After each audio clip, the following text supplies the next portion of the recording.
అటిక ఖమ్మంలో BRS working president KTR మాట్లాడుతున్నారు. ఇప్పుడు లైవ్ చూద్దాం. ఫార్మర్ హౌస్ కు పోతావు పో, కొండారెడ్డిపల్లిలోనా కొడంగల్లోనా ఖమ్మంలోనా యాడికి వస్తావు రా. ఫార్మర్సే చెప్తారు నీ బతికేందో నీ లెక్కేందో. అట్లాగే ఇంకొక మాట కూడా నేను చెప్తా ఉన్నా, ఇవాళ 100% చెప్తా ఉన్నా, నేను నువ్వు ఏ సవాలు ఎప్పుడు ఎక్కడ వేసినా స్వీకరించేదానికి నేను సిద్ధంగా ఉన్నా. నేను రేవంత్ రెడ్డి గారికి ఒక్కటే అడుగుతా ఉన్నా, మీరు అసెంబ్లీలో మైకులు కట్ చేసి స్పీకర్ గారిని కనుసైగలతో నియంత్రించి బతికిపోతా అక్కడేదో 4 డైలాగులు కొట్టి ఊకదంపుడు ఉపన్యాసాలు కొట్టి మళ్ళీ ఇట్లే డ్రగ్స్ కాళేశ్వరం ట్యాపింగు టూపింగు అని చెప్పి తప్పించుకుంటా అంటే ఎక్కువ రోజులు తప్పించుకోలేవు. టైం గడుస్తూ ఉంది, 20 నెలలు అయిపోయింది. ప్రజలు చూస్తూ ఉన్నారు, అన్నీ చూస్తూ ఉన్నారు. తప్పకుండా అన్నిటికీ తిరుగులేని సమాధానం చెప్తారు. స్థానిక సంస్థల ఎన్నికల్లో బీసీలను ఎట్లా మోసం చేస్తున్నావో బీసీలు కూడా చూస్తూ ఉన్నారు. 42% రిజర్వేషన్ల పేరిట నీ ప్రభుత్వం ఆడుతున్న నాటకాన్ని కూడా బీసీలు అర్థం చేసుకున్నారు. బీసీ డిక్లరేషన్లో చాలా చెప్పావు. 20,000 కోట్ల బడ్జెట్ ఇస్తా అన్నావు, సంవత్సరానికి 5 ఏళ్లలో 1,00,000 కోట్ల బడ్జెట్ అన్నావు. మరి 2 బడ్జెట్లు పెట్టావు. 2 బడ్జెట్లు కలిపి కూడా ఇప్పటివరకు పెట్టింది 20,000 కాదు, ఖర్చు పెట్టింది 10,000 కూడా కాదు. ఎక్కడ పోయింది 1,00,000 కోట్ల బడ్జెట్? అట్లాగే నువ్వే కదా చెప్పింది బీసీ సబ్ ప్లాన్ తెస్తా అన్నావు. ఎక్కడ పోయింది బీసీ సబ్ ప్లాన్? 42% కేవలం రాజకీయ రిజర్వేషన్లే కాదు, ప్రభుత్వ వర్కుల్లో 42% ఇస్తానన్నావు, కాంట్రాక్టులో 42% ఇస్తానన్నావు. ఒక్క కాడ నన్ను ఇచ్చినావా? కనీసం నీ కొడంగల్లో ఇచ్చినావా? చూపెడతావా? మరి నీ చేతుల్లో ఉన్నదేమో ఇవ్వవు. నీ చేతుల్లో ఉన్న కొన్ని మంత్రివర్గంలో 42% మంత్రులు ఉన్నారా బీసీలు? మరి నీ చేతుల్లో ఉన్నది ఇవ్వవు. నీ చేతుల్లో ఉన్న బడ్జెట్లో రూపాయి పెట్టవు. నీ చేతుల్లో 42% కాంట్రాక్ట్లో ఇచ్చేది ఉంటే అది ఇవ్వవు. నీ చేతుల్లో 42% మంత్రులు ఇచ్చేది ఉంటే అది ఇవ్వవు. నీ చేతుల్లో బీసీ సబ్ ప్లాన్ పెట్టే అధికారం ఉంటే అది చెయ్యవు. నీ చేతుల్లోనే ఇన్ని పెట్టుకొని చేయకుండా కేంద్రం చేతుల్లో ఉన్న రిజర్వేషన్లు నేను చేస్తున్నా అని చెప్పి నువ్వు నమ్మించి ఒక కాగితం ఇస్తే నమ్మడానికి బలహీన వర్గాల సోదరులు ఇవాళ చైతన్యం లేరు వారు అనుకుంటా ఉన్నావా? అందరికీ అన్నీ అర్థమైనాయి.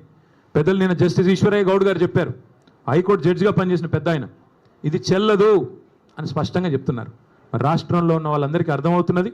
అందుకే నేను అనేది, రేపు స్థానిక సంస్థల్లో తప్పకుండా మంచి ఫలితాలు వస్తాయి.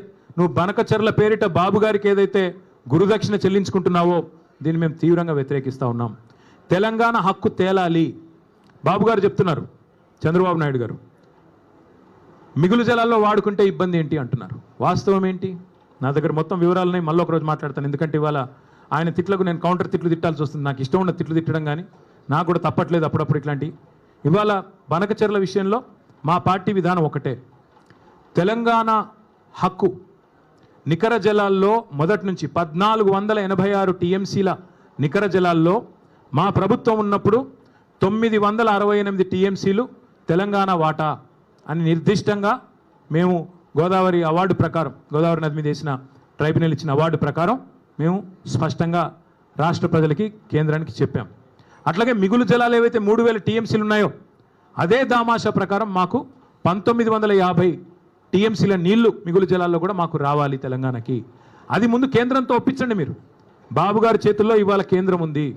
కేంద్ర ప్రభుత్వం కనుక ముందుకొచ్చి మిగులు జలాల్లో తెలంగాణ వాటా 1950 టీఎంసీలు అని స్పష్టంగా అధికారికంగా సాధికారంగా ప్రకటించి నికర జలాల్లో కూడా 968 టీఎంసీలు గోదావరిలో తెలంగాణకు ఉన్నాయని చెప్పి ప్రకటించిన తర్వాత ఆంధ్రప్రదేశ్ గతంలో ఏవైతే అభ్యంతరం చెప్తూ ఉత్తరాలు రాసిందో సీతారామ ప్రాజెక్టు మీద, సీతమ్మ సాగర్ మీద, అట్లాగే సమ్మక్క బ్యారాజ్ మీద, అట్లాగే కాళేశ్వరం మీద అవన్నీ ఉపసంహరించుకుంటే అప్పుడు తెలంగాణకి న్యాయం జరుగుతుంది తప్ప ఈ రకంగా ఇష్టానుసారంగా ఏ అనుమతి లేకుండా, ఒక్క అనుమతి ఉందా? గోదావరి రివర్ మేనేజ్మెంట్ బోర్డు అనుమతి ఉందా బనకచెర్లకి? పోలవరం ప్రాజెక్ట్ అథారిటీ అనుమతి ఉందా? సెంట్రల్ వాటర్ కమిషన్ అనుమతి ఉందా? అపెక్స్ కౌన్సిల్ అనుమతి ఉందా? ఏ అనుమతి లేకపోయినా నేను కట్టుకుంటా, ఎందుకంటే రేవంత్ రెడ్డి జుట్టు నా చేతుల్లో ఉంది, మోడీ జుట్టు నా చేతుల్లో ఉంది అని ఎవరు అనుకున్నా తెలంగాణ ప్రయోజనాల విషయంలో ఇంకెవరన్నా రాజీ పడవచ్చు, ఇంకెవరన్నా చీకటి మంత్రాంగాలు చేయొచ్చు, కానీ మేము మాత్రం చేయం. మేము ఆంధ్ర ప్రజలకు వ్యతిరేకం కాదు, ఆంధ్ర రైతాంగానికి ఎంత మాత్రం వ్యతిరేకం కాదు, కానీ తెలంగాణ హక్కులు తేలాలి. గోదావరి జలాల్లో నికర జలాల్లో మళ్ళీ చెప్తా ఉన్నా నేను, 1486 టీఎంసీల్లో మొదటి నుంచి తెలంగాణ ప్రభుత్వం వాదిస్తున్నది కేసీఆర్ గారి నాయకత్వంలో 968 టీఎంసీలు మా ప్రాజెక్టులు ఇవి అని చెప్తున్నాం. అది తేల్చండి ముందు. అట్లాగే మిగులు జలాలు 3000 టీఎంసీలు ఉంటే అందులో దామాషా ప్రకారం మాకు 1950 టీఎంసీలు రావాలి.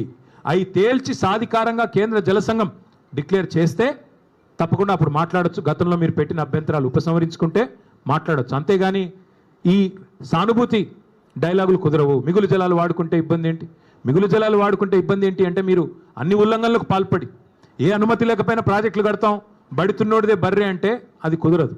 మీరే కదా ఉత్తరాలు రాసింది కాళేశ్వరానికి వ్యతిరేకంగా, మీరే కదా ఉత్తరాలు రాసింది సమ్మక్క సాగర్కి వ్యతిరేకంగా, మా సీతారామ ప్రాజెక్టు ఖమ్మం జిల్లాకు వ్యతిరేకంగా.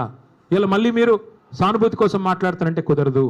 మీ శిష్యుడు తాకట్టు పెడతాడేమో తెలంగాణ ప్రయోజనాలు, కానీ కేసీఆర్ నాయకత్వంలోని మేమెవరం కూడా తెలంగాణ ప్రయోజనాల విషయంలో, రైతాంగ ప్రయోజనాల విషయంలో రాజీ పడం. తప్పకుండా ఈ విషయంలో కేంద్ర ప్రభుత్వాన్ని కూడా నిలదీస్తాం. రేవంత్ రెడ్డి తప్పు చేస్తే మరొక ఉద్యమాన్ని కూడా అవసరమైతే తీసుకుంటామని చెబుతూ మీ అందరికీ మళ్ళొకసారి ధన్యవాదాలు, నమస్కారాలు. Thank you. జై తెలంగాణ.